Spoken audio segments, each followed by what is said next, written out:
Everything is rolling down the river. Dog, we look white. I look like a nice white gentleman. Yeah, I don't look a tomato anymore like I was. Like a tomato? Remember that? What? Motherfuckers almost grabbed my vine yesterday. They was gonna grab your vine. I got violated there for a second, dog. He said, I don't know, man. They was touching me on my private parts. There was a female and a male, and the doctor come in. It's about that time for you, ain't it? No, that ain't happening, dog. You're not gonna get it? Fuck no. Oh, you got to. I'm not. It's part of your health. I am healthy. rather die not knowing than get the finger than get a finger in my ass.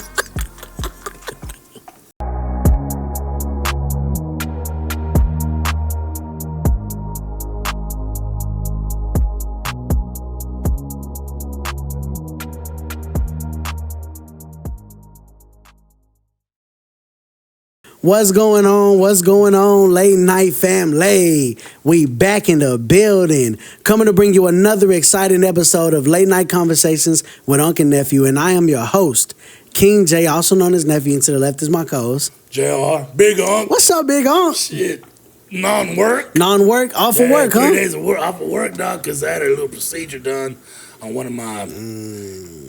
I guess you call that interior veins. Interior veins? Inside. On your inner thigh? Yeah, my inner thigh. Oh, okay. You can't be spreading your legs this week. Yeah, a little bit. Damn, so you off of work for the whole week? Yeah, because the procedure is not bad, but if I put too much pressure, it could reopen the vein that they're messing with, and then it's for no reason. Damn, so, dog. I mean, it hurts, man, but at least I get to kick it at home for a little bit. Yeah, hell yeah. I'll go back Monday, 100%. Watch some scary movies this week? Dude, That's what we're going to... No, I'm saying since you're going to be off, we get to watch some scary movies. Tomorrow we may end up going to go watch... Good Boy. Good Boy. Yeah, that'll be like this good. morning I started watching The Exorcist, man, and then it got too scary for me, so I had to change it. Well, guess what, huh? I got something for you today. Super exciting. Is it? And it pertains to... scary movies. Okay. For Halloween. Staple movies. Yeah, that's what we talked about this month. Is strictly horror or Gothic, anything, everything related to Halloween. Right. Dog, I'm excited for today's episode, y'all. I'm so glad that y'all are joining us. Right. We're still in Oktoberfest. So like Unc said, every episode we're gonna try to pretend it to something involving Halloween. Today we got a super good story behind one of the most infamous scary movie characters of all time. Yeah. The Texas Chainsaw Massacre. Yes. Leatherface. Leatherface. Leatherface. So y'all strap in for today's story because we got a super dope story. But before we jump into today's story, I just want to say thank you for joining us for tonight. If this is your first time joining the Late Night family, we hope you enjoy your time with us. We love for you to become part of our family. Right. And if you do, welcome to the Late Night family. Wherever you're watching your podcast at, I just hope that you give us a follow, man, whether that be Apple Podcasts, Spotify, YouTube. I mean, wherever you get your podcast from, man, we're on all platforms. So wherever you're watching your podcast at, man, if y'all enjoy the content, give us a follow, man. We very, very much appreciate it. Exactly. And also for YouTube, especially on YouTube. If you're watching week to week on YouTube, we want to say thank you so much for watching.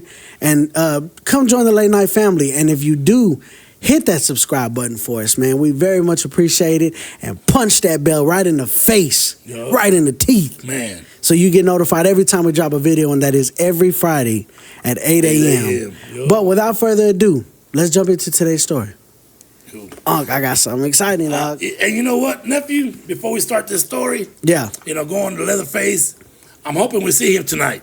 Oh, that'd be fire. I don't know if y'all know, but here in this town in 806 in Peeville. Plainview, yeah. Is today's the opening day? Yeah, today's I don't know if it's the opening, but they're doing the zombie walk and parade. For our spooky local house. Yeah, our local haunted attraction. Yeah, called the Blackness. The Blackness, yeah. Yes. So if any of y'all are coming to town for Halloween to visit family or anything, driving through. Yeah, shout out to our local haunted attraction, the Blackness. Man, y'all go check it out. It is super dope, super scary, and to be honest with y'all, the location that it's at is actually haunted for real. Man, it's crazy, right where it's at. So go get scared, or you might get scared by something real. Right, we can't guarantee you, but we may vlog from there. If I can get the courage to get up there, because I'm not really I am, but That's deep, dog. He's like, I was scared. Yeah. So maybe we might vlog from there and not give things away, but right. But yeah, if you're driving through Plainview on your way to Lubbock, Amarillo, wherever, through Interstate 27, stop. Yeah, stop by and check out the blackness. Dude, it's scary. Yeah. I ain't gone yet because I'm too scared, dog. Yeah. I think it opens tonight. I think that's why they're having tonight to open. If it is, it should be open. Yeah, this month for sure. It's open all this month. Yeah. So man, y'all check it out, man. Y'all won't be disappointed. Exactly. I promise. Tonight we're diving deep into the chilling world of one of the most disturbing figures in American crime history. The man whose twisted obsessions inspired the Texas Chainsaw Massacre, Psycho, and Silence of the Lambs. What? I knew about Texas Chainsaw Massacre. I think I might have heard a little bit about Psycho. I know the movie, of course. Right. And Silence of the Lambs, I had no idea because that is one of my all-time favorites, man. So when we dive into the story, you'll understand more and more why these movies were inspired by his story. Okay. So this guy was a true killer. Yes, he was a true killer. The man behind.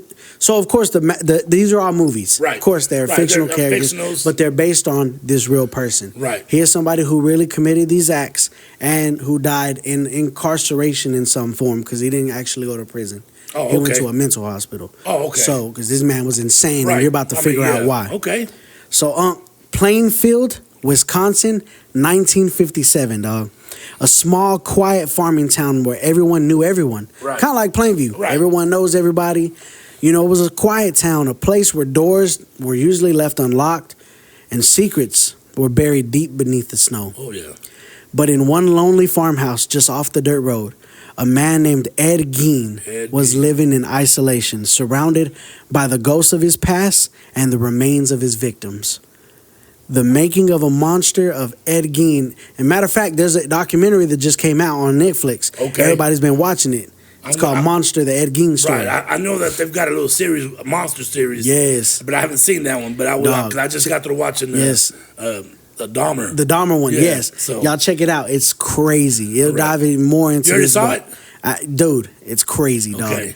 You need to watch it. Okay. It's wild. But yeah, man, it was a small, quiet town. Of course, like I said, Edward Theodore Gein was born in 1906. He grew up under the iron rule of his mother, Augusta, who was a strict religious fanatic who believed the world was full of sin, temptation, and evil women. Right. His father, George, was an alcoholic. His brother, Henry, questioned their mother's control. But Ed worshipped her, dog. He worshipped his mom. She was his world, and her twisted teachings became the roots of his madness. Okay. Gein's father worked as a carpenter. He was a tanner and firefighter. He also owned a local grocery store, but soon sold the business and left the city with his family to live on a 155-acre farm in the town of Plainfield, Wisconsin, which became their permanent residence. Right. So Gein's father was known to be a violent alcoholic, man, who regularly beat both of his sons. This caused Ed's ears to ring when his father would beat him. It's crazy. Augusta, his mom, took advantage of the farm's isolation. Right. By turning away outsiders who could have influenced her son. They didn't want nobody influencing their kids. In that 155-acre lot. Yeah. Dog. He didn't want nobody influencing her sons because, like I said, she was so religious that she said the world was full of temptation and sin. So her teachings were the only right teachings. Okay. When his father died in 1940, and then his brother under suspicious circumstances 4 years later, Ed was left alone with Augusta. See, there was a fire that had broken out in a field one time, and that's where his brother was perished. Now, they don't know how he died exactly. Right. And there's speculation that they think Ed did it, but they're not 100% sure. Okay. And so, but when his mom died in 1945, something inside of Ed snapped. Okay. So within 5 years, he lost his mom, dad, and his brother. Yes, dog. From 1940 to 1945, that would make me go insane too, but yeah. He lost all his family. It was just him. Right. He boarded up every room she had ever touched. Her bedroom remained spotless. He used it as a shrine to her. But the rest of the house, that's where his mind began to rot. See, after his mother's death, Ed became obsessed with death, literally. He spent his nights reading pulp horror magazines and anatomy books. Okay. He loved the human body. Right. He began visiting local cemeteries under the cover of darkness. He started digging up graves of recently buried women who reminded him of his mother. You got to understand, he was fixated on his mom, dog. That was her beauty, just on he was just in love with her beauty, who she was. Right. He worshipped her. So women who reminded him of his mom, he would go to the local cemetery after they were freshly buried and dig them up. When police later entered his farmhouse in 1957, what they found inside his home was straight out of a nightmare, dog. I can imagine. So check this out. This is how all this went down. Ed Gein had turned his home into a human workshop, part graveyard, part museum, part shrine to his dead mother. See, he went on a little crime spree. It wasn't too big, but it all came to an end on November 16, 1957. See, there was a woman named Bernice Warden, she was a local hardware store owner. Yeah. She went missing. So her son, the town deputy, noticed that the store's last receipt was made out to Ed Gein. You guessed it, Ed Gein. When police arrived at Gein's farm, they made a discovery so horrifying that many officers had to leave the scene to vomit. Wow. They found Bernice Warden's body in a shed. She was decapitated. She was hung upside down, dressed like a deer. She had been shot at and gutted. All her insides were gutted. That is crazy. When questioned, Ed admitted to killing her and another woman, which was a tavern owner, Mary Hogan. But he also confessed to grave robbing dozens of graves. He claimed that he didn't even remember sometimes. He would just wake up surrounded by body parts. So he was in a trance this whole time. That's what his excuse was. Sometimes that he didn't know what he was doing. Yeah. When they investigated his home, they could smell the smell coming out of his house. I can imagine. When they opened up the doors, dog, they discovered chairs upholstered with human skin. Oh, the chairs were covered in human skin, stitched together. Leatherface comes in there. Leatherface and yes, whole human bones and fragments, a waste basket made of human skin covering, of course, several chairs, human skulls mounted on bedposts where he slept, female skulls, some with the top sewn off. He would saw it off. He would cut them off and use the insides as bowls to eat food in. He had a corset made from a female torso, torn, skinned from shoulder to waist, leggings made from human leg skin, masks made from the skin of female heads. He had Mary Hogan's face mask in a paper bag. It was a mask made with her face in a paper bag. He had Mary Hogan's skull in a box, Bernice Warden's entire head in a burlap sack. He also had Bernice Warden's heart in a plastic bag in front of Gein's potbelly stove. I don't know what he was going to do with it. He going to cook it? Cook it and eat it? Dog. He had 9 vulvas from women in a shoebox. A young girl's dress and the vulvas of 2 females judged to have been about 15 years old. Chavalas. A belt. He had a belt made from human nipples. Dog. This dude was psychotic, dog. Wow, dude. And he had 4 noses sitting in a jar, a pair of lips on a window shade drawstring. He had a lampshade. This was crazy. I don't know if I should put some of the pictures up, but dog, it's crazy. He had a lampshade made from the skin of a human face. So it was a lampshade sewn all skin, but right in the front it was a face. Wow. Somebody's face on the front of the shade. And he had a bunch of fingernails in a jar from female fingers. There were masks carefully tanned and preserved, hanging on the walls like grotesque trophies. And in one room, he had, of course, in that room, he had Mary Warden's head in a burlap sack. This was all within 13 years. Bernice Warden, yeah. Because his mom died in 45. He went crazy in 45, and they caught him in 57. So that's 13 years of grave robbing and killing. Murder, yeah. Dog. And he was just sewing these crazy things onto chairs and faces on the lampshades. And dog, that is insane. And so here was the thing about Ed, The reason why, and this is why, of course, like you said, Leatherface. That's why he inspired Leatherface from the skin. Chainsaw Massacre, yeah. Yes, the skin of another person that he would wear on his face. But here's another reason why he inspired Psycho. So you remember in Psycho, the killer inside Psycho would dress up like a woman, like his mom. Right. That's why. That's where the inspiration was drawn from. Okay, for Psycho. Now and then I get of course, that one. Silence of the Lambs was the skins. Yeah. Yes. Wow. So that's why, bro. He inspired 3 separate movies. How grotesque and insane these crimes were, dog. And Silence of the Lambs, and of course, Chainsaw Massacre was one of the greatest. I don't want to say the greatest movie ever made, but it's one of the greatest horror movies. One of them. Yeah. It's It's crazy. The original one, and that's why, of course, it was in Texas on the Texas Chainsaw Massacre. But they took from his story, from big Illinois, acre. You know what I mean? Yeah. He was from Wisconsin. I mean Wisconsin. I say Illinois. But they lived on a farm in isolation. Right. People didn't go by. It's crazy. And so man, he hold on, let me scroll down a little bit. That's insane, dude. Yeah. The crimes of Ed Gein shocked America. He was declared legally insane, and he spent the rest of his life in a mental institution where he remained until his death in 1984. And I believe he died from like some form of cancer. I think he had lung cancer. Okay. But his legacy that lived on in a far more disturbing way. Hollywood took his crimes and turned them into legend. In 1960, Psycho introduced Norman Bates, a man obsessed with his dead mother, dressing in her clothes, running a lonely motel. In 1974, the Texas Chainsaw Massacre brought us Leatherface, a cannibalistic killer who wore human skin masks, lived in a decaying farmhouse. And in 1991, The Silence of the Lambs gave us Buffalo Bill. Was it 91? I was going to say 89. Yeah, 91. He gave us Buffalo Bill, who skinned women to create his own women's suit. Yeah.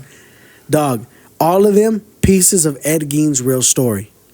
So it's strange, right? Right. How the quiet man from Plainfield who lived alone on a dying farm would become one of pop culture's most endearing monsters. He never used a chainsaw. He wasn't accountable, but the terror he inspired cut deep enough to fuel nightmare for decades on. Yeah, I mean, there's so many things that people can write about that he performed, you know. From his story. Rituals, the rituals that he performed. I'm sure it was just not, just go ahead and I'm sure he had a procedure. He got better and better. Right. Which is not the best way to put it, but he got like better he got and better good at doing something bad. people and, you know, because I'm pretty sure cutting the face is not that easy. Like to skin it, right? Yeah. From off the skull. To make sure that it stays intact. Yeah. That's crazy. That's a crazy thought to think about, right? I mean, how tight is your skin? Onto your face. To your face. That is true. And to cut the muscle off, the fat, to where it stays, where it's just a mask of skin. I'm sure he got better and better. You know. What the fuck? Boy, if you don't, Cardi B. Oh, Cardi B. Cardi better and better. What the? I was like, what the hell is that? Yeah, that's just a joke. But I know this ain't your joking matter, but we do joke about stuff like this. But can you imagine, you know, what it takes in your mind? In your mind, what you know, like you said that he would wake up with dead people around him, and he'd just be like, "What did I do?" Well, yeah, that's the question. What did I just do? I don't know if I believe that or could you, dog? Well, I'm gonna put it to you this way: I've been in situations not like that where I woke up in my house, and I'm like, "How did I get here? How did I get here?" But that's different. I know that's different because I was out of it because of alcohol induced. Right. But can you imagine killing and digging dead and dismembering people bodies and stuff? What is that? Is it a high? So high that he just is out. It's got to be, dog, because this isn't the only they have grave robbers. So bad that like if I was being a grave robber, I'd be so scared of getting caught that my endorphins and everything's just going berserk. Trying to get it done. You know what my fear would be? What's that? To rob graves, that they'll come back and haunt you. That's what I'd be afraid of. You disturb somebody's remains and then they come to your house. Yeah, like, hey, you took my but you're already disturbed. Like, hey, you took my watch. Right? I need it back. I don't know if it'd be like that, but you know. But I mean, so Ed Gein once said he didn't mean to hurt anyone, that he just wanted to bring his mother back. Right. But in doing so, he ripped open the darkest corners of the human psyche and forced us to face something terrifying, that sometimes real monsters don't hide in the woods or wear masks. They may just live next door.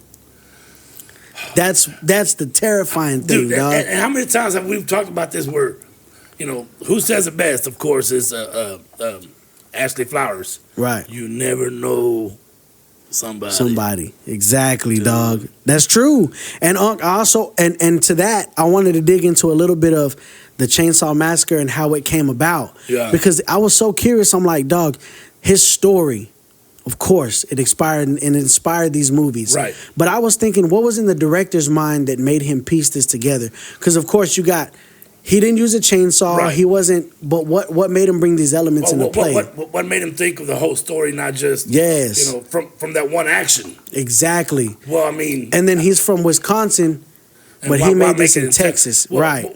Well, to me, that would be like, what sounds better, Wisconsin Chainsaw Massacre or Texas Chainsaw Massacre? I guess. I mean, something like that. But I'm saying is making a story. You have to have a crazy mind yourself. Oh yeah. To think sure. about, okay, this guy was grave digging, but he was cutting people's faces off. Let's just give him a chainsaw. Let's give him spice it up a little Leatherface, bit. Yeah. call him Leatherface.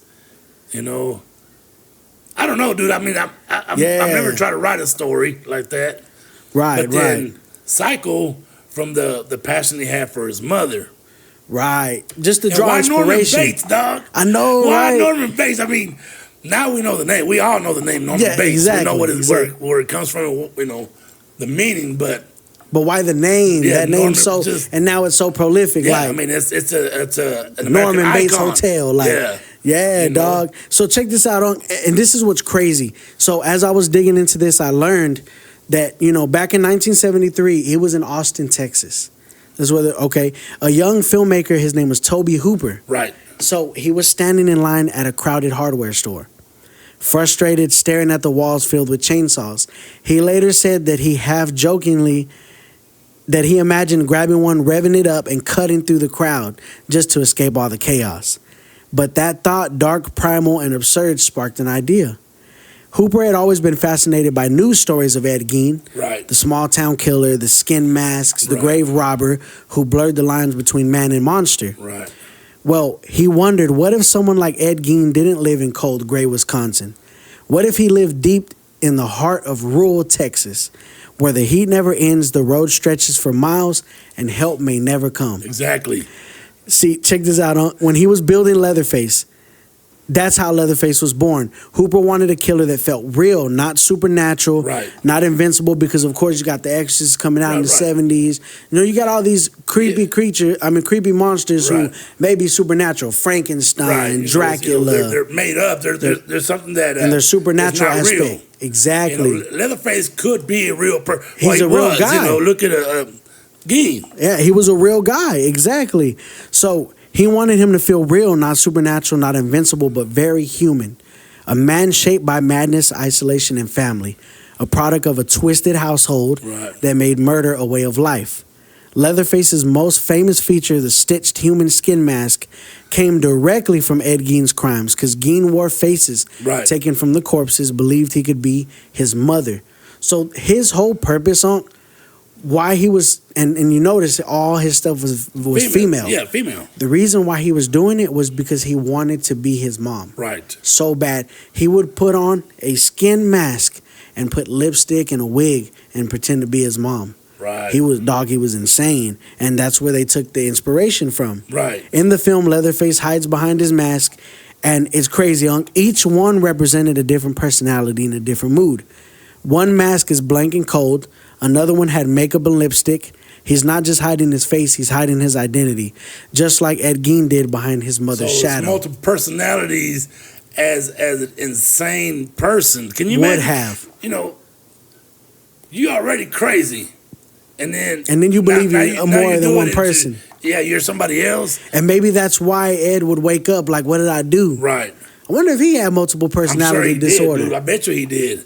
just took it to the further by wearing other people's faces to match his identity. Right. Damn, I never thought about it like that. I bet you, dude. So, you know, when you look at the Texas Chainsaw House, the animal bones, feathers, furniture made of skin and skulls, you're seeing an artistic recreation of the real horror inside of Ed Gein's farmhouse.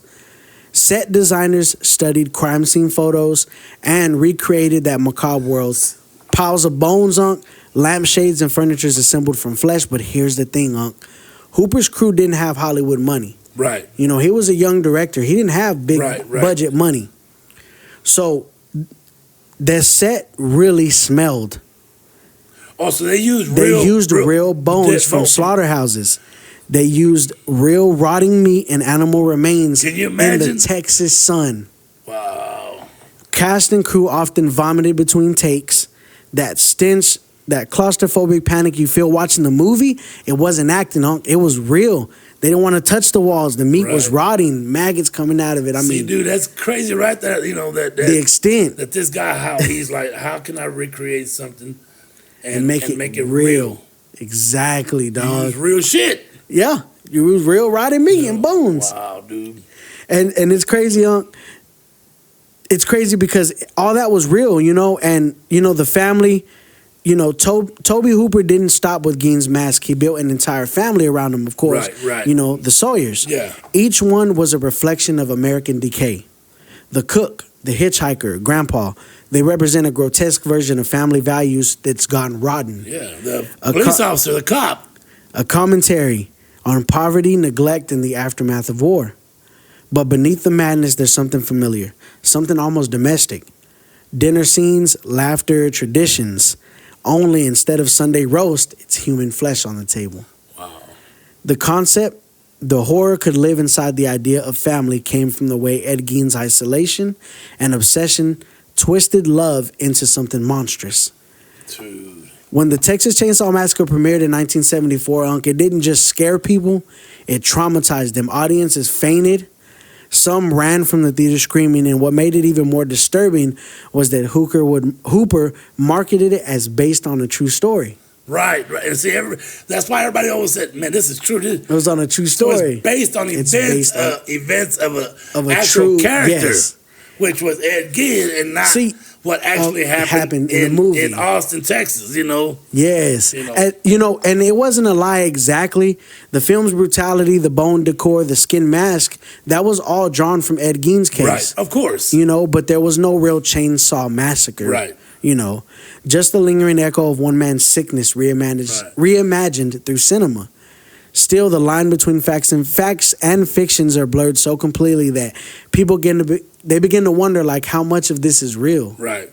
And that, Hooper said, that was the point of his movie. Of course. He wanted to blur the lines. The 70s was a different time. Oh, yeah, different time than now, You didn't see much gore like that. Well, I was going to say Shudder, and the app Shudder. Those are gory movies. Yes, a lot of people see things and they'll laugh at The Exorcist, or they'll laugh at a $100,000 movie that was made in the 70s. Right. Where if that $100,000 movie was made now, it'd be a multi-million-dollar set. Exactly. Yeah, and the way they're it would be the more makeup gory. and it would be more gory. And it is, because it came out again a couple years back. Right. I remember seeing that one too. And it was whack. I'm not gonna lie. I'm sorry. You can't reproduce something that is top notch, original. Yeah. It was not good, but it was super gory, dog. Yeah. Super gory. I mean, how many Shudder has how many gore movies though that is blood everywhere? Some people like that, some people don't. The 70s, this movie that was unheard of. Yeah, because that and The Exorcist, it did make people faint because they weren't used to hearing and seeing things like that. That much, gore or something that terrifying, dog, that activated that fight or flight. Yeah. And that's where horror movies, that's why I wanted to do this, because people understand that this is one of the first movies that kicked off the horror franchise. Like, you know what I mean? Yeah. This was one of the core movies, man. Right. And, man, dog, you got to think about it, So he died, of course, in a mental institution in 1984, which was the same year that the Texas Chainsaw Massacre 2 began production. Right. His shadow never left Hollywood, from Norman Bates to Buffalo Bill, from Leatherface to countless others. His crimes created a blueprint, for cinematic terror, because Gein just wasn't just a killer. He was the embodiment of something filmmakers love to explore. Right. The idea that the ordinary can hide the unthinkable. You know what I mean? And that alone is crazy. Right. Because when you think about it, that's what makes the movie so scary. An ordinary family just out on a farm somewhere. That you don't know. You don't know. It's psychotic because of the loneliness and the being so alone out there. Like, I can't think of the word I'm looking for. Isolation. The isolation, yes. there it is. And you would think, oh, it's just a normal family, live out on that farm. You might pass it on your way to work every day. They're killing people and eating them inside that house. Yeah, you see people drive by and then you don't see them ever again because you're thinking, well, like on Texas Chainsaw Massacre, you got people that driving by, this little this little town that's selling barbecue on the side of the road. They're just, because it wasn't interstate back then. It wasn't like it is now. It was just county roads. Rural highways, yeah. Yeah. So, Ed Gein, man, he never touched the camera. He never saw the movies he inspired, but his story became one of the most powerful myths in modern horror, man. Right. A chilling reminder that sometimes the scariest monsters don't need to be invented. They just need to be remembered. And that's facts. That is facts, dog. And is that the end of the story? Yeah, that's the end of the story, dog. And that's awesome because, look, even though we're not trying to idolize Ed Gein. Yeah, of course. Yeah, we're not trying to idolize him or the things that he did. But it transpired events that people have a chance to see, to use their minds. Right. Because how many times do you pass a rural road, when you're going on an out-of-town trip, and you're like, man, that house looks crazy, right? Because you're passing like at dusk, and you see the lights, or like the Amityville Horror, that they got the lights outside, looks like a face or whatever. Yeah. And you're like, man, I wonder, but we don't know. Right. The only way you're gonna stop wondering is how. Stopping and asking or being nosy. And that's true. And then that could cost you your life. How many times have we been driving on a vacation or something and you be like, who lives out here? Yeah. And there's one house there's a farmhouse. Yeah. Who the hell lives out here? Right. You know what I'm saying? And that's the only house you see for miles and miles and miles. And you're like, who would live like this? Right. And then next thing you know is, hey, remember that time we drove through, let's say Plains, Wisconsin? Man, there was a murderer out there. What? Like what? That would be like, man, we drove through there. But not knowing because we're not nosy, we're not going to stop. Right. For sure. I'm not going to know, hey, so what do y'all do out here? All loneliness. You want to find out? Come on in. Come on in. We'll show you. What? Leatherface comes out, you know what I'm saying? Dog, and you know what's crazy? Dude, that kind of stuff is scary, dog. Like abandoned houses and stuff. Because dog, I don't know if you ever been like exploring, but like here in Plainview, don't remember where, dog, to this day, because I was young. I didn't pay attention to where we were at. But when we were younger, I had a homeboy. And dog, he took me to some house somewhere far out of town from Plainview. Like, not out of town, but out in the outskirts. In the outskirts. I don't know where we were at. It was an abandoned house. And we went in, dog. I don't know who this house belonged to, dog. Yeah. But they had, like, chicken coops in the house, blood inside the cages. Oh, dang. And there was a room, bro, that had, like, a pentagram drawn on the wall. Oh, yeah? I don't know if it was maybe about that, man, but don't know where it was at. Right. Don't know if it still exists. Right. I mean, because here, Hell County was only, we've been around from the 1890s. So that's when Plainview was born. I think it was 97. But before that, I mean, there was communities. Yeah. Small, you got small communities in between here and Lockney, Happy Union, whatever. Right. Communities that people just would live there, Yeah, it's almost like Sethward. 80 people. Yeah. Look at Sethward, dog. It's a whole nother town. I didn't even know that. In the back roads going towards Dallas or wherever, and you pass a small town that says, population, 110. Like, damn. 110 people. Who lives here? You all going to know each other. And then what do y'all do? It's like... it'd be like 80 miles to Dallas. Yeah. You got to drive 80 miles for groceries? That's crazy. You know? It'd almost be like if somebody was at the population like sign, and like you drive in, and then they flip the sign and be like, how many people in the car? 192? 110, and three of y'all drive by, it'd be like 113. Yeah. That's crazy right now. But yeah, I mean, but that story is crazy because Ed Gein, you know, I didn't never look him up. Right. But I heard the name before. Maybe I did see it on Netflix, and that's what I remember. But I didn't realize how much his life impacted the movie scene. Yes, exactly. And see, that's why I wanted to cover this on the podcast today, because most people don't know. You know, they hear Ed Gein and they're like, "Oh, the Chainsaw Massacre," but they don't know the real story behind what inspired this man. Was probably even worse than what the movie portrayed. Because of course, I mean, the killer's scary. Yeah, but you can't reenact something that is so horrifying. You know what I mean? To walk in, to have grown men running out, vomiting. Because they can't, what they see. They can't handle the sight of the smell. Something terrifying can lead to suicide, stuff like that.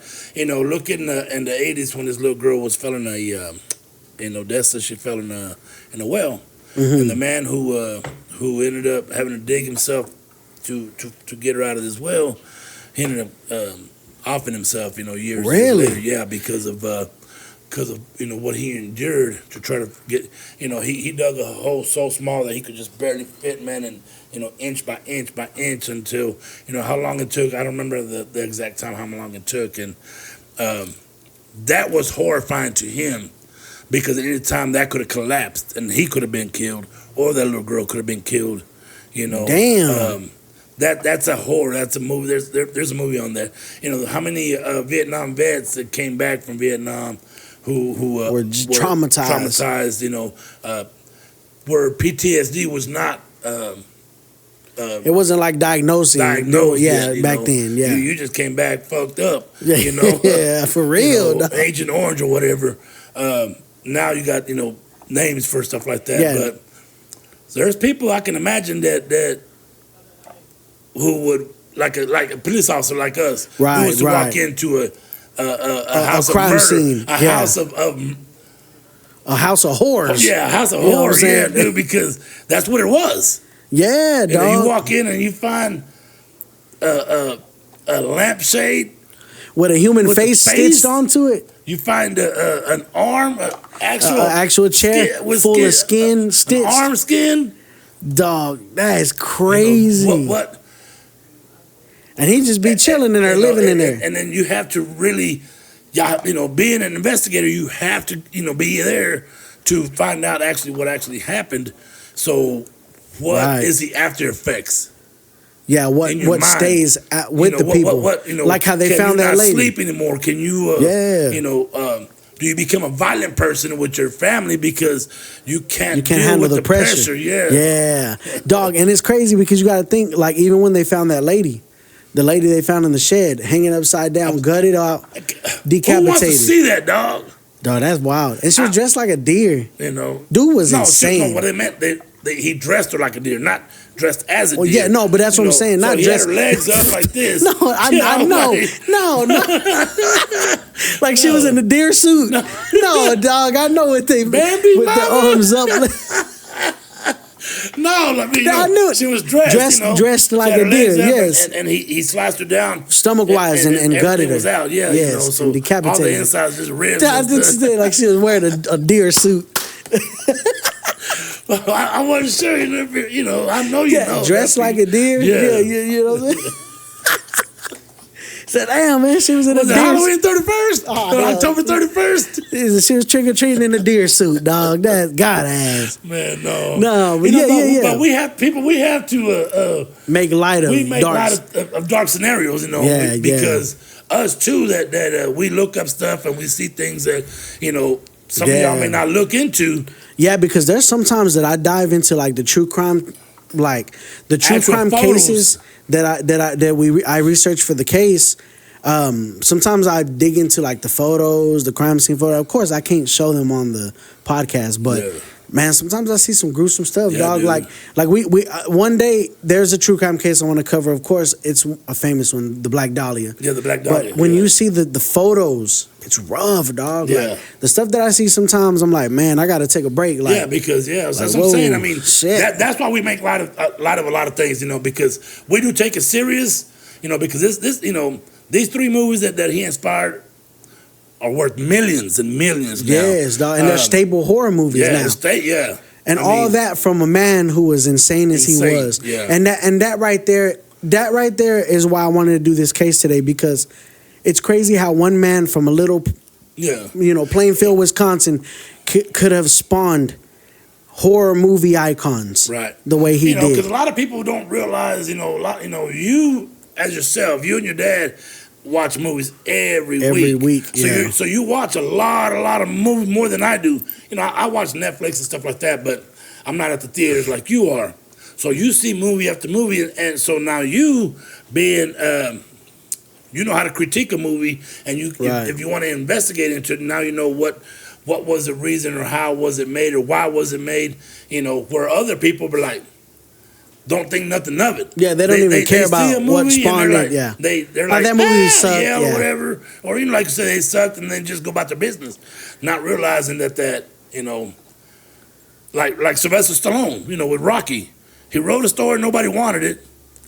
Yeah. Somebody said, you know what, I'll take a chance on you, and look at that, dog. Look at where he's at now. Rocky's at, dog. They be putting Rocky on boxing fights like he's a real boxer. Yeah, like, Sylvester Stallone be like on the sidelines, or like on the he be like critiquing boxers. Like, we gotta get the punch, dog. I seen a boxing documentary one time leading up to a fight, and it was like Sylvester Stallone. It said Rocky. He was like, yeah, man, he's got a real nice. Like they're like, bro, you're not even a real boxer. You're an actor, yeah. No, but that's what I'm saying. This guy. People had such an impact. Yeah, had an impact. Yeah. And like I said, not to glorify him or to idolize him at all. For sure. Because he was a bad man. A bad man? Yeah, he was a bad man. He was a bad man. That's how, what's his name? Jenny, not Jenny, Selena Gomez. Yeah, he was a bad man. Yeah. Dog. But I mean, that's why I wanted to cover today's case. I think it's interesting. I enjoyed it, nephew. I enjoyed this one, man. I learned a lot. I learned more than what I knew. Than what you knew about Ed Gein, Yes. And the 3 Psycho and because Silence of the Lambs. Silence of the Lambs is one man. One of your all-time faves, right? Faves, dog. Man, what's her name comes out and she's a FBI agent. She's a rookie, dog. Yeah. And he takes a liking to her, dog. How he many wants people, to wear her skin. Yeah. Well. He wasn't. But he knew who the killer was. And isn't it weird that I chose this story, and last week's story was about somebody living in another person's skin? Yeah, dude. I didn't even think about that. I just made a connection right there. That's wild. So man, it just. But it was amazing. I liked it, man. I did. I think our viewers are going to be really. They're going to enjoy this one, man. Enjoy this, and maybe even want to look into things, and hopefully they'll make a trip to Plainview, Texas, and check out the blackness. Not that we're monetizing off of the blackness, but for sure. Like every month, or every episode, we try to shout out to somebody, and apparently this one we're shouting out to the blackness. Yeah, exactly. And but man, today was awesome, Monk. Man, I think we're at a good closing point. We are. Like I said, I wanted to keep these stories this month about Halloween related horror because we have Oktoberfest going on. Yeah, we're still working on Halloween night, dude. I mean, that's gonna be dope. Hey, we have. It's gonna be crazy, y'all. Yeah, y'all just be ready.